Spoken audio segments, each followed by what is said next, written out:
शर्मा के death case के साथ। और यहाँ पर ट्विशा की सास जो हैं गिरबाला सिंह, उनको सीबीआई ने अगर देखा जाए तो गिरफ्तार किया। और किस तरह से अब उनकी गिरफ्तारी और जब पूछताछ उनसे की जा रही है तो बहुत से ऐसे पेच हैं जो खुलते हुए नजर आएंगे। और उनके जो पति हैं समर्थ सिंह, उनसे भी सवाल जवाब की एक लंबी फहरिस्त जो है वो कहीं ना कहीं सीबीआई के पास है। तो ऐसे में उनके जो जवाब हैं किस तरह से अब कई ऐसे राज हैं जिनसे पर्दा उठता हुआ नजर आएगा। तो सीबीआई की गिरबाला सिंह से पूछताछ के लिए जब रिमांड पर लेने की कोशिश होगी, क्योंकि अभी पेशी चल रही है, तो उस रिमांड के दौरान भी बहुत से ऐसे सवालों के जवाब गिरबाला सिंह को देने होंगे। आपको बता दें कि मायका पक्ष जो है उसने पति और ससुराल पक्ष पर कहीं ना कहीं हत्या का आरोप लगाया है, जबकि जो ससुराल पक्ष है वो उसे आत्महत्या बता रहा है। और इस मामले में ट्विशा के जो पति हैं समर्थ सिंह, वो पहले से ही सीबीआई के रिमांड पर हैं। तो किस तरह से कई ऐसे राज हैं जो अब उनसे पर्दा उठेगा, कई ऐसे सवाल हैं जिनके जवाब गिरबाला सिंह को देने होंगे। आइए समझते हैं इस पूरी कहानी को कुछ अहम ग्राफिक्स के जरिए कि कैसे आखिरकार शिकंजा लगातार कसता हुआ नजर आ रहा है। तो ट्विशा केस में ये बड़ा एक्शन है अगर हम देखें तो, और हर रोज इसमें कोई ना कोई ब्रेक थ्रू आ रहा है, जहां पर अब उनके जो पति हैं और गिरबाला, उनकी जो उनकी सास है, उनकी कोर्ट में पेशी है। और सीबीआई ने भोपाल में उन्हें अरेस्ट किया था। 6 घंटे तक ये पूछताछ चली और फिर सीबीआई ने एफआईआर दर्ज की और पति समर्थ की जो रिमांड है वो खत्म हो रही है। अब ये पूरा का पूरा जो ट्विशा शर्मा केस है, अब इसका हम बैकग्राउंडर समझते हैं, आपको सिलसिलेवार तरीके से बताते हैं कि आखिर हुआ क्या था। तो 12 मई को ट्विशा शर्मा का शव मिला था। 13 मई एम्स भोपाल में उनका पोस्टमार्टम किया गया। इसके बाद 14 मई को सास गिरबाला और बेटे समर्थ के खिलाफ एफआईआर दर्ज हुई। 15 मई गिरबाला सिंह की जो अग्रिम जमानत है यानी एंटिसिपेटरी बेल को मंजूरी मिली। 15 मई को जो उनके परिजन थे उन्होंने पोस्टमार्टम रिपोर्ट मानने से इनकार किया। 16 मई को हुआ ये कि जो परिजन थे वो चाहते थे कि जांच दिल्ली पुलिस को सौंपी जाए ताकि निष्पक्ष और स्वतंत्र तरीके से जांच हो पाए। और इसीलिए 17 मई को जो मुख्यमंत्री आवास है उसके बाहर धरना प्रदर्शन हुआ। 18 मई को भोपाल कोर्ट में समर्थ की अग्रिम जमानत यानी कि एंटिसिपेटरी बेल को खारिज कर दिया गया। और इसी बाबत फिर जो ट्विशा के परिवारजन वाले थे उन्होंने राज्यपाल को एक पत्र लिखा। और 18 मई को हुआ ये कि गिरबाला सिंह को कंज्यूमर फोरम से हटाने की मांग की, क्योंकि जिस तरह का उनका रसूख रहा है जब हम कानूनी भाषा में बात करते हैं, क्योंकि वो खुद रिटायर्ड जज रह चुकी है, अगर वो इसका गलत इस्तेमाल ना करें। इस पर हम विस्तार से बात करते हैं। हमारे साथ आदित्य जुड़े हुए हैं इस वक्त भोपाल से। आदित्य, सबसे पहले ये जानकारी चाहते हैं, क्योंकि जब मैंने आपसे इस बुलेटिन के शुरू होने से पहले फ़ोन पर बात की थी तो मैं ये समझ रही थी कि उस वक्त पेशी चल रही थी।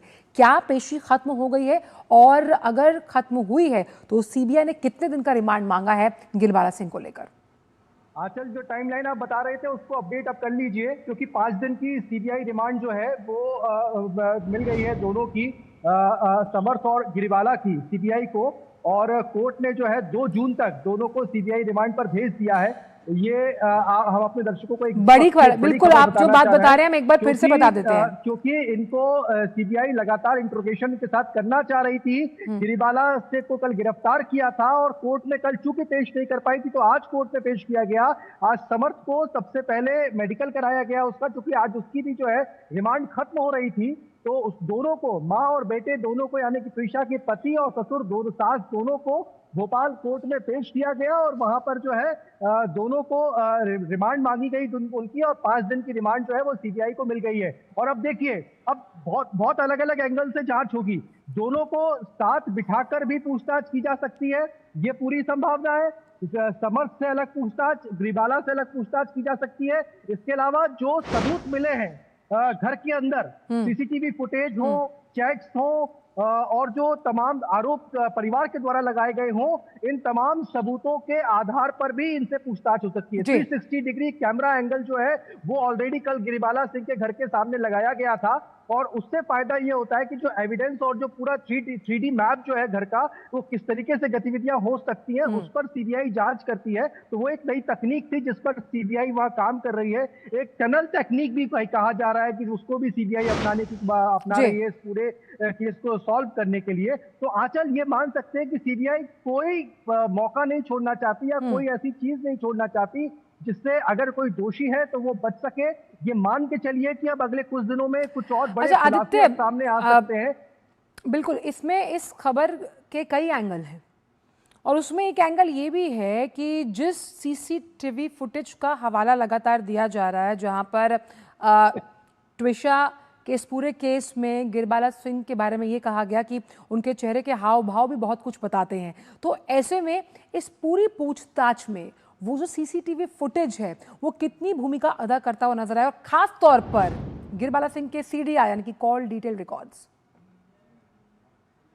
आंचल, गिरिबाला सिंह ने क्राइम सीन मैनेजमेंट का कोर्स किया हुआ है, जज तो वो रही हैं, और आज देखिए कि जिस जज कोर्ट में वो जज थी वहीं पे वो पेशी के लिए खड़ी हुई थी, वहीं कटघरे में खड़ी हुई थी, और इन्होंने क्राइम सीन मैनेजमेंट का कोर्स किया हुआ है। और सीबीआई को यही शक है कि कहीं ऐसा ना हो कि गिरिबाला सिंह ने क्राइम सीन को के साथ छेड़छाड़ की हो या सबूतों के साथ छेड़छाड़ की हो, जो रिकॉर्डिंग्स है उनको हटाया हो। तो इस एंगल से भी सीबीआई बहुत गहनता के साथ जांच कर रही है। और देखिए पूरी टाइमलाइन है, मतलब जब आप रिकॉर्डिंग्स को देखेंगे तो हम देख रहे हैं कि सीढ़ियों से तीन लोग हैं जो एक बॉडी को लेकर नीचे उतर रहे हैं। फिर गिरिबाला सिंह आती हुई दिखाई दे रही हैं, उनकी बॉडी लैंग्वेज एक अलग तरीके की चल रही है। वो ये कह रही है कि परिवार की तरफ से मेरे पास फोन आया और उन्होंने कहा कि शी इज नो मोर, और उसके बाद जो है उनको सीपीआर देते हुए लोग जो है वो दिखाई दे रहे हैं। ये तमाम चीजें हैं। फिर बात गर्भपात को लेकर आती है कि उसका जो गर्भपात हुआ वो ट्विशा की मर्जी से हुआ या परिवार के दबाव की वजह से उसको करवाया गया है। इन सब एंगल्स से भी जांच जो है वो सीबीआई करेगी,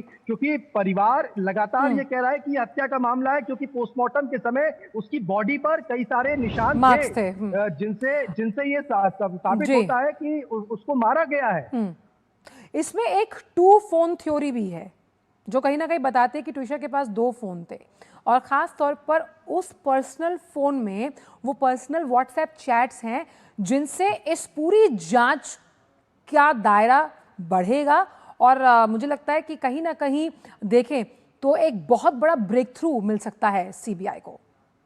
बिल्कुल मिल सकता है, और उस चैट्स में ही गिरिबाला सिंह का और समर्थ का नाम था। इसी वजह से सीबीआई के पास एक पुख्ता ग्राउंड था। जो वो आज जब कोर्ट में आई गिरिबाला को लेकर, तो उसने वही तमाम ग्राउंड्स बताए हैं कोर्ट को कि हमारे पास ये यहाँ जगहों पर गिरिबाला सिंह पर आरोप हैं और इनके नाम आए हैं, लिहाजा हमें इनसे पूछताछ करनी है, हमें रिमांड दी जाए। यही वो ग्राउंड्स थे। और इसके अलावा गिरिबाला सिंह ने इस पूरे घटनाक्रम के बाद कई लोगों को फोन कॉल्स भी किए थे, क्योंकि वो जुडिशरी से जुड़ी हुई रही हैं, जज रही हैं, रिटायर्ड जज रही हैं, और एक बेंच की जिला अध्यक्ष भी रह चुकी है। तो लिहाजा वो उन्होंने कई लोगों को फोन भी लगाए थे। तो किन लोगों को फोन लगाए, क्या बातचीत हुई है, किस तरीके से वो क्या चाहती थी, ये तमाम पर बड़ी बात यहाँ पर ये है आदित्य कि अब दोनों को अब रिमांड में 2 जून तक रहना होगा, और ऐसे में सीबीआई की कड़ी पूछताछ का सामना करना होगा, क्योंकि यहाँ पर बात न्याय की है। बहुत बहुत शुक्रिया आपका आदित्य इन तमाम जानकारियों को हमसे